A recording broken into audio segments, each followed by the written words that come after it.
Mark Zuckerberg is stuck in a catch-22. Any fix for Facebook's previous big problem, fake news, would make the current big problem with data harvesting worse.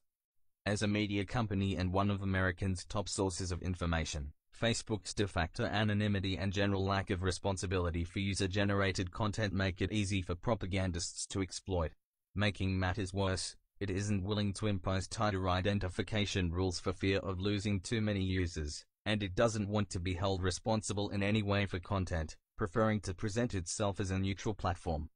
So Zuckerberg has been trying to fix the problem by showing people more material from friends and family and by prioritizing trusted publishers and local news sources over purveyors of fake news. But the Cambridge Analytica scandal shows people may not be okay with Facebook's data gathering, improved or not. The scandal follows the revelation, to most Facebook users who read about it, that, until 2015, application developers on the social networks platform were able to get information about a user's Facebook friends after asking permission in the most perfunctory way. The 2012 Obama campaign used this functionality. So, though in a more underhanded way, did Cambridge Analytica. Many people are angry at Facebook for not acting more resolutely to prevent the abuse, but if that were the whole problem, it would have been enough for Zuckerberg to apologize and point out that the offending functionality hasn't been available for several years. The Delete Facebook campaign is, however, powered by a bigger problem than that.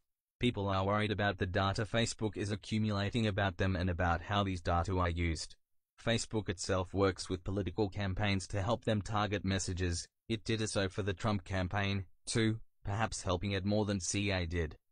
The anger over this incident is akin to the more benign outbreak of anti-Facebook fervor in 2014 after revelations Facebook had been running secret psychological experiments on users, attempting to alter their mood by tweaking their news feeds. People may give up personal data easily for the sake of convenience, but they hate being turned into guinea pigs. Is there a Zuckerberg response that would reassure users that this is not going to happen to them? In theory, sure. Zuckerberg could say his platform would reject all political advertising, take measures against all data scraping and provide no data to political actors.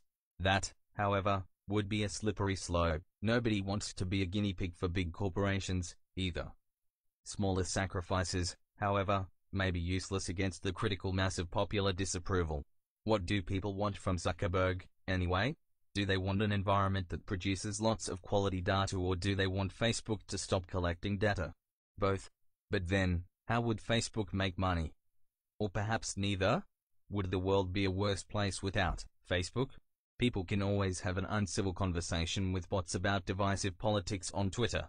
They can stay in touch with friends, family, neighbors and co-workers on any of the numerous messenger apps. Young people are giving up on it, and Germany's new digital minister Dorothy Baer recently teased it for turning into a senior citizens network. But what's keeping the older generations on it except inertia? Zuckerberg probably won't make any radical moves. But what if he did? What if the Facebook CEO makes an announcement? We've come so far from that dorm room at Harvard, he'd say. Perhaps too far. I'm sad to announce that today, we're closing the main Facebook app and website. It's clear that it's been abused by anyone and everyone, including ourselves, and you folks no longer want it. We'll still help connect the world through Instagram, Messenger, and WhatsApp. We promise they won't turn into another Facebook. Would there be many people, except perhaps the remaining Facebook shareholders, who wouldn't heave a sigh of relief? I know I would.